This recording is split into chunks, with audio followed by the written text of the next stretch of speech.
Dans cette histoire, le personnage central est Kim So-ho, mais dans ce monde, il s'appelle Lloyd Fronté. Lloyd est un ingénieur civil ordinaire et, avec son assistant Abiel, ils veulent révolutionner le monde en transformant les terres en entreprises rentables. Cette histoire tourne autour de leur quête pour devenir le monstre qui gagne de l'argent. Il y a quelque temps, dans un petit village, une fenêtre mystérieuse apparaît, révélant à Lloyd qu'il est désormais un être suprême destiné à jouer le rôle d'un personnage fictif du roman L'ingénieur au sang de fer. Ce concept de réincarnation lui rappelle les webtoons qu'il lit souvent. Cependant, il se réveille désorienté et perplexe, se demandant pourquoi il se trouve dans un endroit inconnu et pourquoi sa bouche se comporte bizarrement. Agacé par les notifications intrusives du système, il contemple son personnage dans le roman jusqu'à ce que son assistant, Javier, interrompe ses pensées. Javier est le personnage principal du roman et commence comme un chevalier ordinaire, destiné à devenir célèbre sur tout le continent en tant que l'épéiste Javier, la noble façade d'un voyou. Lloyd craint que le retour à la maison ne devienne un cauchemar pour eux, surtout en raison des frasques passées de Javier et des problèmes d'endettement de sa famille. Alors que Javier raconte ses escapades alcoolisées de la veille, Lloyd se rend compte que les connaissances qu'il a acquises dans le monde précédent pourraient permettre d'éviter à son ami des événements malheureux. L'histoire prend une tournure sinistre lorsque Lloyd prédit le destin tragique d'un baron et de sa femme, qui sont victimes d'un escroc et finissent par tout perdre, ce qui entraîne la mort de Lloyd. Lloyd trouve la fin lugubre, à l'image de la tristesse qu'il ressent dans le monde réel. Le lendemain matin, sa mère, Marbella Frontra, le confronte à son comportement et lui demande de s'excuser. Lloyd accepte étonnamment de s'excuser sincèrement, bien que les autres croient qu'il est encore ivre. Alors qu'il traverse le village, tout le monde l'évite et il se rend compte qu'il doit changer la perception que les gens ont de lui. En tant que fils de baron, il aurait pu mener une vie facile, mais le mépris des villageois le pousse à envisager d'utiliser un système de triche pour améliorer ses compétences. Cependant, il découvre qu'il ne possède que les capacités d'un salaud et d'un ivrogne gênant, ce qui le frustre. Ils finissent par arriver au bar, où le changement intérieur de Lloyd devient évident pour Javier. Le propriétaire du bar, bien qu'effrayé par lui, accepte les excuses de Lloyd, mais la confiance entre Lloyd et les villageois reste brisée. Son image a été complètement ruinée à cause de ses actions antérieures. Lloyd interroge le propriétaire du bar sur son malheur et Abio lui explique que Lloyd a détruit tous les meubles que le propriétaire avait acquis au prix d'un dur labeur. La mère du propriétaire du bar souffrait encore du froid de l'hiver précédent, et le commerce était en ruine à cause des actions de Lloyd. Pris de remords, Lloyd se rendit compte qu'il n'avait pas découvert de système de chauffage dans ce monde, et une idée lui vint à l'esprit. En tant qu'ingénieur civil expérimenté dans la construction de maisons pendant son service militaire et en tant qu'ouvrier du bâtiment, il pense pouvoir créer un système de chauffage performant et rembourser toutes les dettes. En retournant au bar avec son plan, une nouvelle fenêtre est apparue, présentant le système RP, point de relation, que l'on peut gagner en améliorant ses relations avec les personnages clés, ce qui a marqué le début de son véritable voyage. Lloyd n'était pas sûr du concept du système RP, mais il comprenait son lien avec les personnages clés. Méfiant à l'égard de Javier, Lloyd a tenté d'améliorer son impression en le complimentant, mais cela s'est retourné contre lui et l'impression de Javier à son égard s'est aggravée. De retour au bar, Lloyd propose de construire un système de chauffage pour le propriétaire du bar afin de réparer les dégâts précédents. Le propriétaire était sceptique et utilisa la compétence mur d'esprit pour se protéger de toute manipulation. Lloyd a eu recours à des menaces pour obtenir le contrat, révélant ainsi son côté moins scrupuleux. À l'extérieur du bar, Javier a remis en question les actions de Lloyd, qui a expliqué que les gens s'attendaient à ce qu'il soit une ordure en raison de son passé, ce qui rendait difficile de le croire s'il agissait de manière sincère. Il voulait rendre le propriétaire du bar et sa mère heureux, considérant leur sourire comme la base de son futur succès. Ils ont commencé à construire le système de chauffage, mais le corps fatigué de Lloyd l'a ralenti. Étonnamment, Javier, pour la première fois, s'est montré désireux d'aider et a fait preuve d'une incroyable maîtrise de l'épée. Ensemble, ils ont achevé la construction, et le propriétaire du bar et sa mère ont été ravis de l'atmosphère chaleureuse et confortable qui régnait. Le propriétaire du bar a remercié Lloyd d'avoir utilisé sa magie pour créer la pièce et rendre le visage de sa mère heureux. Javier a été étonné par le résultat, car il était évident que Lloyd avait subi une transformation significative. Lloyd lui-même avait du mal à croire que ce changement s'était réellement produit. Tous deux étaient ravis du bon fonctionnement de la pièce, et ce bonheur a également eu un effet positif sur Javier, qui a gagné 2 points dans son opinion sur Lloyd. Bien que Lloyd ait investi une somme d'argent considérable dans la construction de la salle, l'objectif premier était promotionnel. Cependant, malgré le succès de la salle, il a eu du mal à convaincre les gens de l'engager pour des projets similaires. Malgré l'offre d'un contrat, les gens hésitent à lui faire confiance, ce qui amène Lloyd à recourir à des menaces pour les persuader. C'est alors qu'il rencontre son père, Arcus Frontra, qui a une mauvaise opinion de lui, -20. Au cours d'un dîner dans leur manoir, son père s'enquiert des projets de Lloyd. Lloyd explique qu'il a construit une pièce chauffée pour répondre à la commande d'un client. Son père l'avertit de ne pas mentir à des gens qui ne peuvent plus tolérer ses mensonges. Lloyd quitte la conversation, mais son père le rassure en lui disant qu'ils surmonteront les difficultés de leur famille. Cela rappela à Lloyd une promesse similaire qu'il avait entendue avant de venir au monde, et qui s'était avérée être un mensonge. De retour dans sa chambre, il réfléchit aux points de RP et à la manière de les utiliser. Le système l'a scanné, a reconnu ses connaissances en génie civil et lui a fourni les compétences nécessaires pour les utiliser au mieux. Avec suffisamment de points, il sélectionna les compétences de mesure et de conception de base, qui l'aideraient grandement dans ses efforts de construction. Cependant, il souhaitait pouvoir invoquer des machines lourdes ou une espèce fantastique, et il avait besoin de plus de points de RP pour cela. En marchant, il rencontra 2 usuriers, Mitloaf et Sheila, qui l'appelèrent grossièrement le fils du baron. En écoutant leur manque de respect envers son père, il a vu une opportunité d'agir.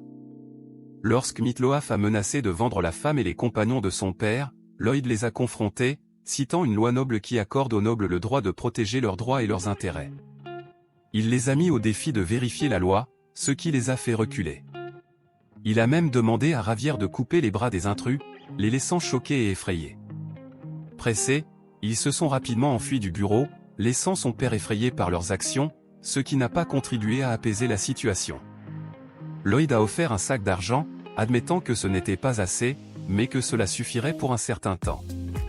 Son père l'a mis en garde contre l'extorsion de fonds, mais Javier l'a rassuré en lui disant qu'il garderait un œil sur Lloyd.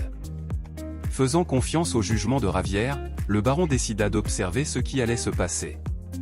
Tout en marchant, Javier se demande comment quelqu'un comme Lloyd, qui semble ignorant, peut connaître la loi. Lloyd a révélé qu'il l'avait lu dans un roman où les 2 usuriers cherchaient à vendre les cadavres d'un couple décédé. À ce moment-là, Lloyd avait cité la loi et tranché les mains des 2 individus. Connaître les détails du roman s'est avéré bénéfique, et il attendait cette occasion. Son impression ayant augmenté, il disposait désormais de 61 points de RP, ce qui lui permettait de s'offrir l'une des espèces fantastiques qu'il désirait. Le soir venu, Lloyd sortit et utilisa le tirage au sort pour invoquer une espèce fantastique. Cependant, à sa grande déception, c'est un mignon petit hamster qui est apparu au lieu d'une bête puissante ou d'un dragon. Ayant l'impression d'avoir gaspillé ses points de RP, il trouva que le hamster était un échec total. Étonnamment, il pouvait comprendre le hamster lorsqu'il parlait, et le hamster a démontré ses capacités en crachant un manuel. Ce manuel révélait la capacité du hamster à changer de taille avec des graines spécifiques, et Lloyd l'a expérimenté, faisant grandir le hamster de manière significative et révélant ses 3 compétences, l'excavation, le durcissement du sol et l'incroyable chica, résolvant ainsi son problème de machinerie lourde. Réalisant qu'il ne pouvait pas montrer le hamster aux autres sans éveiller les soupçons, Lloyd a décidé de se faire passer pour un invocateur de génie et a apporté un livre d'invocateur pour maintenir le déguisement. Le prochain défi était le problème des travailleurs. Lloyd a rassemblé l'armée du baron, qui était payée pour ne rien faire. Il affirma qu'ils étaient des soldats et qu'ils devaient écouter et travailler avec diligence pour faire revivre le domaine. Leur première tâche consiste à transporter de la terre sur le chantier, mais leur réaction à ces ordres est décevante, car personne ne le prend au sérieux, comme on s'y attendait. C'est le chevalier aîné Newman de la baronnie qui a confronté Lloyd, remettant en cause sa décision d'emmener les soldats avec lui. Dans ce domaine, il y avait 3 chevaliers, Newman, Bayern et le protagoniste du roman, Xavier Azeran. Xavier avait été le premier à trahir et à quitter le baron, allant jusqu'à vendre des informations à des escrocs, et il croulait sous les dettes. Newman n'arrive pas à croire que Lloyd ait ordonné aux soldats d'accomplir une telle besogne et s'inquiète de l'utilisation de l'armée par Lloyd à des fins personnelles. Lloyd, quant à lui, affirme qu'il a reçu l'autorisation du baron pour cette tâche. Leur dispute s'envenime et Lloyd finit par éclabousser Newman, le défiant même en duel. Ils conviennent de se battre en duel dans un mois. Lloyd demande à son assistant, Abiel, de lui enseigner le combat à l'épée, mais Abiel refuse, inquiet du danger que cela pourrait représenter pour les autres, car ses sens aiguisés provoquent des insomnies. Lloyd, cependant, révéla qu'il connaissait l'insomnie d'Abiel et proposa de la soigner en échange de leçons de combat à l'épée. Abiel accepta le marché à contre-séure et Lloyd réussit à guérir l'insomnie de Abiel. Un mois plus tard, le duel entre Newman et Lloyd a lieu. Le baron était inquiet pour son fils, mais Lloyd s'était entraîné dur pendant cette période, aidant les ingénieurs du village avec le système Andel et s'entraînant à l'épée jusqu'à ce qu'il s'endorme. Ravière a assuré au baron que Lloyd était sérieux au sujet du duel. Au début du duel, Lloyd esquiva habilement les attaques de Newman à l'aide de sa pelle en fer et fit preuve d'efficacité dans ses mouvements. Lloyd s'est également servi de son entraînement à la baïonnette de l'armée coréenne, utilisant la pelle à la fois comme bouclier et comme arme de frappe. Il s'est moqué de Newman avec assurance grâce à ses compétences en matière de pelle. Ravière a d'abord été confus, pensant qu'il s'agissait d'une blague, mais Lloyd est passé à une position offensive et a utilisé sa compétence l'expansion Chauveling pour repousser Newman. Newman, frustré, a invoqué son manar et a attaqué Lloyd avec une frappe améliorée infusée de mana. Ravière savait qu'il fallait généralement plus de 10 ans à une personne sans compétence pour invoquer le manar, ce qui rendait l'attaque de Lloyd apparemment impossible à bloquer. Cependant, à la surprise générale, Lloyd réussit à bloquer l'attaque sans aucun dommage, et Newman sentit ses forces se vider et être absorbé par la pelle de Lloyd. Ravière révéla que Lloyd avait utilisé la compétence de conjuration du mana, plus précisément la technique du noyau d'Azrahan, laissant Newman choqué et battant en retraite, mais Lloyd le frappa rapidement avec sa pelle, l'assommant. Bien que le baron ait hésité à annoncer que Lloyd était le vainqueur, Newman ne pouvait pas y croire et resta en état de choc sur le sol. Lloyd le battait sans relâche, et malgré les tentatives des gardes pour le retenir momentanément, Lloyd continuait à le frapper chaque fois qu'il le relâchait. Ravière remarque le visage calme de Lloyd et suppose que ce dernier sait exactement comment blesser chaque partie du corps de Newman, comme s'il avait tout su à l'avance. 15 jours avant le duel, Lloyd avait demandé à Ravière de lui enseigner la technique du noyau d'Azrahan, qui tire de la puissance de l'environnement au-delà du mana conjuré de l'individu.